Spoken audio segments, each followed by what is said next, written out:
ఇప్పుడు మనము ఈ బయో ఫర్టిలైజర్స్ ఇవ్వడం వల్ల for example NPK bacteria, so nitrate solubilising bacteria, phosphate solubilising bacteria, potassium solubilising bacteria, ఈ బ్యాక్టీరియాను మొక్క పాదులో ఇవ్వడం వల్ల మిగిలిపోయిన ఆ ఎరువును కరిగించి లేదా మళ్ళీ దాన్ని డీకంపోజ్ చేసి మొక్కలకు అందిస్తుంది.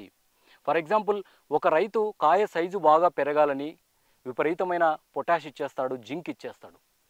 ఒక 10 డేస్ తర్వాత జింక్ సాల్బలైజింగ్ బ్యాక్టీరియా ఇవ్వండి, ఇచ్చేది ఫర్మెంటేషన్ చేసి ఇవ్వండి. ఈ జింక్ను ఒక 200 లీటర్ డ్రమ్లో ఈ జింక్ సాల్బలైజింగ్ బ్యాక్టీరియా జెడ్ఎస్బి అంటాం, జింక్ సాల్బలైజింగ్ బ్యాక్టీరియా బాగా ఫర్మెంటేషన్ చేసి బెల్లము శనగపిండితో ఇవ్వండి. మొక్క పాదులో మిగిలిపోయినటువంటి జింక్ను డీకంపోజ్ చేసి మళ్ళీ మొక్కకు అందిస్తుంది. ఇటువంటి ఈ బెనిఫిషియల్ మైక్రో ఆర్గానిజం వాడడం వల్ల మనకు వ్యవసాయ రంగంలో సస్టైనబిలిటీ ఏర్పడుతుంది. మరీ ముఖ్యంగా కెమికల్ కాస్ట్ అనేది తగ్గించుకోవచ్చు. మరీ ముఖ్యంగా భూమిని కాపాడుకోవచ్చు. మనము పనిచేసే వ్యవసాయ క్షేత్రంలో ఏదైతే ఇప్పుడంతా రైతు సోదరులు అంటున్నారో కెమికల్ ఫ్రీ అనేది, అటువంటివి నిదానంగా అయినా మనం సాధించవచ్చు.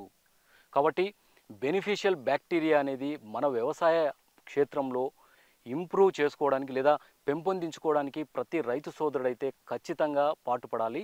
నా వంతు సహకారం కూడా దానికి తప్పకుండా అందిస్తాను. జాగ్రత్తగా గమనించండి.